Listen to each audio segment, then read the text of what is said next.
and welcome to 1001 News, delivering fresh from MNO. I'm Kenny and I'm your news presenter for tonight. And today, we are featuring Life, an organization created by a group of NUS students. In case you haven't heard of them, this organization is making extensive efforts to preserve Kampong Lorong Buangkok, the last surviving kampong in Singapore. Here is an introductory clip featuring the kampong.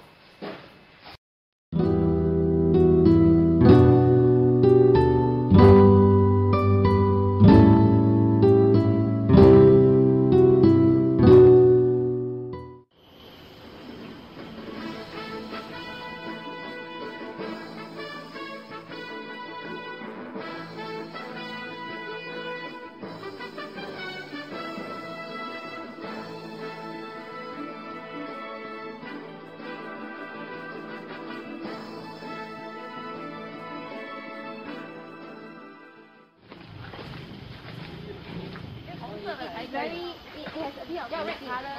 没有 red color 哎，how is it？ 好吃嘞，这个就是内伤的，内伤的，他们多数拿去炖哦。这个你们读到哦，芦荟。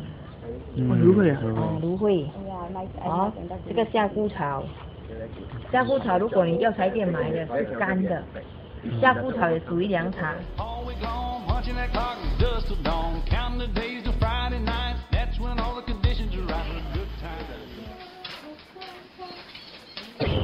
这人生就是做人不要太过计较，最重要是人活的身体健康，有工作好好去做工，有书好好读啊，不要说向别人去 action， 不要再。The landlady has certainly made her point. This project is an initiative by a group of 5 undergraduates from National University of Singapore. The mission of their project is to help change someone's life for the better. We are privileged to have the members of Life here with us in our studio. I will now hand over to Jin Hao, who will be interviewing our guests. Jin Hao, please. Thank you, Kenny. We now have here the 3 members from Life. From the left, we have Chun Shot, Katika, and Ben. Good evening once again. Good evening. I was wondering, what prompted all y'all to have the Kampong Lorong Buangkok as the main focus of the project? Actually, when we are choosing the project, right, we didn't actually have a very clear idea where to go. But our colleague Kartika can actually suggest that perhaps Kampong Lorong Buangkok is a place we could venture into. In fact, we do not know where is it. Then it's very we do not even know where is the existence of it. It was very startling, like Singaporean colleagues of mine not knowing where this kampong is. It was pretty shocking. This prompted us to actually do something about it. In fact, if I don't know, how about a future generation? Yeah, and to add on, this kampong is our last surviving kampong in Singapore, and losing it will pretty much lose a big part of our heritage. So what did all decide to do then? We started off with meeting the landlady of the kampong. So she showed us around the kampong and she tried to show us what life in kampong was. But we felt that we couldn't understand until we started doing small tasks. And do you still remember we will sweep the entire floor of the kampong? And those brick marks. Let's not get into it. You swept the entire kampong. So what else did all y'all do? Okay, when the lady brought us around the tour, right, we find a lot of things very, very interesting. I personally is amazed by the actual plants of common fruits we found in Singapore. Oh, that one. You still remember that one where there are 2 varieties of bananas? Yeah. The short one and the... Yeah, the one called, Pisang Monyet, right? Yeah. That means that it's bananas monkey, the variety that the monkeys actually like? Yeah. That's it. Okay. Interesting. I suppose that's what prompted all y'all to start conducting heritage tours. Yeah, in fact, to date, we have up to 3 heritage tours, and we are very, very pleased with the response. We did survey after the tour, and about 90% of them find the tour very enriching and would recommend, and of which all of them would recommend to our friends. And about all of them are inclined towards preserving the kampong. So with such a large-scale project, how come all y'all didn't involve any government agencies? When we spoke with the landlady, she said that we should not involve any governmental agency or any corporate organization for that matter, because she didn't want to show the government that they needed help. And she felt that like in case we got government help, it would have some impact on some takeover issues or something like that. So without government interference, how are you going to sustain all your future efforts?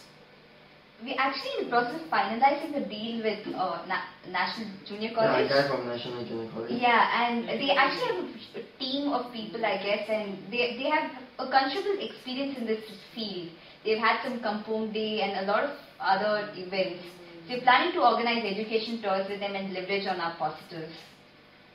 And in fact, actually all groups, right, that are interested in taking up the role of conducting the tours, or perhaps you're interested in just taking the tour itself, can actually contact us, and we can actually let you have a platform to learn about the heritage of the kampong itself. And one more thing to add was that around 87% did say that they would want to come back to the kampong the second time. So we try to involve them in some of the other projects in the future as well. That's good to hear. So thank you guys. And we'll be back after a short commercial break.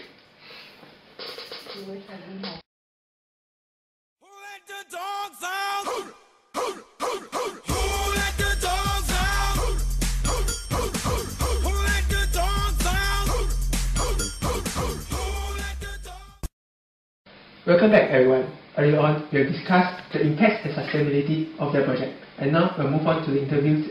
We'll move on with the interview. Throughout the project, what problems and difficulties did you all encounter? Actually, we discovered that we have faced quite a number of difficulties. One of which is the disagreement over is there a need to select a leader. So Kenny actually suggests that we should select a leader because it will be beneficial to our group. But I felt that we should not have a leader because we are just 5 people, and I thought it would be redundant to have a leader for like 5 people. And also that the reason that we should share responsibilities equally. So I thought we should not have a leader. Yeah, I agree on Kartika's point that a huge power distance will actually inhibit participation of individual members. So we decided to redefine our role of our leader. So one, he will be the one to coordinate operations, to make sure that our team stay focused on our goals and to ensure our timelines are met. He should also take a look at the bigger picture, especially when all our roles are specific. So how do you use this definition to help all y'all? We tried to focus on this definition because it was directly built on shared leadership model, and this model focuses on the maximum use of our critical resources. And that will bring about effective coalition of power. And it also means that we entrust the person... Excuse me, but that was a lot of technical terms. Could you care to explain in easier layman terms? Okay, in layman terms, we are leaders in our own way. For example, Bang, being more experienced in video editing, have the power to decide with regards to video edition. That's right. Actually, initially there was an introduction video made by 2 of the members, Kenny and Junhao, and I have the power to select one of them. You have to know that Junhao is a leader and Kenny was the other team member of ours as well, but the final decision about the video is made by Bang. So in this case, what did the appointed leader actually have to do? Can you give an example? When we initially set out with the project, right, we started off as helping, being the liaising factor between the Kampong and the JC group. So we tried bringing students down to do community service projects, but the project didn't take off. And that time, like, some of us thought that we should digress a bit and start doing some other projects like fundraising. So remember? So we tried going in a totally different path, but that's when our leader came in and said, you should focus on your Kampong because that's what you initially set out to do. Yeah, and staying focused on our kampong by doing a heritage tour has in fact turned out to be a better expectation of our initial project.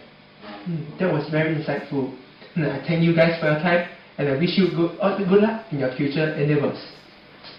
And we have come to the end of this interview session, and I hope you have enjoyed it. Back to you, Kenny. Thank you, Junhao. And this will bring us to the end of the news. This is Kenny from 1001 News. providing you with the latest updates from MNO. Good night everyone.